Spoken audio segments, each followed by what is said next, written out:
Manor House on the Anthonij Rupert Wyne estate is owned by leading businessman Johann Rupert. He commissioned interior designer and fabric specialist Graham Viney to restore it to its original glory. Just casting my eye on this building, it seems to be quite an interesting mix of various architectural styles. That's exactly what it is. You've got a Cape Dutch house that has been changed down the ages by the various people who've lived here according to the styles that were then prevalent. And I think that's what makes it interesting. This facade is really now a Cape Regency facade. You'll see with the pretty windows. There's a Victorian facade on the other side, and there's a Herbert Baker wing that must have been added in 1906, according to the date on the gable, at right angles to the main block. Now the home of the Anthonij Rupert Tasting Room, the dining room is decorated in the spirit of its rich history. A table that seats 20. The Ruperts use this for private entertaining. The starting point of this room to decorate it was the rug which Mr. Rupert had. As you can see, it fits the room very well. It just had to be cut a little around the hearth, which was done professionally. That's the way they used to do it. The fireplace had disappeared completely from this room, so we found a grate and a chimney piece that had been thrown out of another old Cape house, and it was reinstated. The house offers modern luxuries like underfloor heating, but could easily serve as a museum commemorating South Africa's diverse cultural heritage. The attention to detail is incredible, right down to the Cape flowers on these plates. Yes, so this is a Royal Worcester dessert service that came up on auction while we were doing the house, and it was very fortuitous. And it's quite a rare set.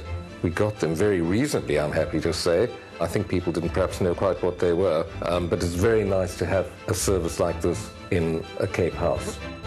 Graham's worked on many restoration projects, including the Mount Nelson in Cape Town and the Victoria Falls Hotel in Zimbabwe. This seems to be quite one of your trademarks. Yeah, well, this is, of course, a Victorian version of the one that you've seen at the Mount Nelson. They're called a companionable or sociable, and as you can see, it's very companionable and sociable. And once again, Graham, you've got quite an incredible collection of furniture in the drawing room. Yes, we were lucky to get furniture from the Ruperts, which they were happy to reuse here. This was a Dutch armoire from his mother, and you can see it's designed to take the garniture of Delft on its gable. The fireplace replaced an unnecessarily ugly one that had been put in the 70s and came out of Bishop's Court. And the mirror and the chandelier bought for a song at an auction, obviously thrown out of an old Cape house, and we were very glad to have them here. Well, I'm definitely going shopping with you from now on. Good, you know where to find the bargains. The Cape Regency sofa was made by local craftsmen in an English style around 1840, while the Burgermeister chair is probably from the Dutch East Indies. Right, so this bedroom, which is the sort of number 2 room, we used the brass beds which were inherited by the owners as our starting point.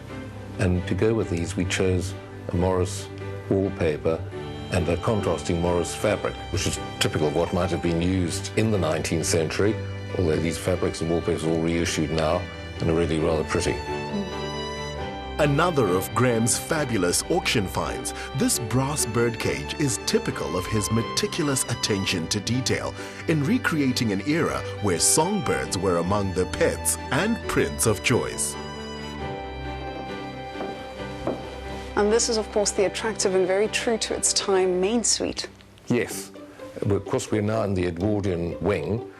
Again, a chimney piece had to be found to replace what was there. Big Colonial style 4-poster bed, and the chintz, which is a famous ribbon and roses design from 1860, was chosen because it picks up the color of the prunus trees that grow outside the window. Featuring a modern bathtub in a classic style and a gorgeous old mahogany wardrobe, the bathroom's also decorated with works of art using pressed wild and garden flowers. Thank you. This wasn't a typically run-of-the-mill kind of project for you. Run-of-the-mill, no, but it's a very enjoyable one. That is, putting an old Cape house to rights is something I very much enjoy doing, and decorating it not in a trendy way, but in a manner that is timeless, I suppose you could call it, is always a very rewarding experience.